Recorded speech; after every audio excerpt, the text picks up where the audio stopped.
रोज भाजीला काय करायचं हा खूप गहन प्रश्न आहे. तर आज आपण सोप्यात सोपं असं कांदा, हिरवी मिरची आणि कोथिंबीर घातलेलं छान असं बेसन करूया. त्यासाठी कांदा, हिरवी मिरची, कोथिंबीर छान बारीक कापून घेऊया.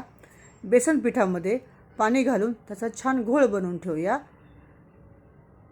गॅसवरती पातेलं तापून तेल तापल्यावरती त्यामध्ये मोहरी, जिरं, कढीपत्ता आणि हिंग घालून छान फोडणी करून घेऊया. त्या फोडणीमध्ये कापलेली बारीक हिरवी मिरची, कांदा छानसर गुलाबी होईपर्यंत छान परतून घेऊया. कांदा परतल्यावरती त्यामध्ये हळद पावडर आणि कापलेली हिरवी कोथिंबीर आणि आपण मिश्रण केलेला बेसनाचा घोळ घालून छान ढवळून घेऊया. चवीपुरतं मीठ टाकूया. पण ठेवून बेसन छान शिजवून घेऊया. चपाती भाकरीबरोबर शेंगदाण्याचे तेल आणि कांद्याबरोबर बेसन सर्व करूया.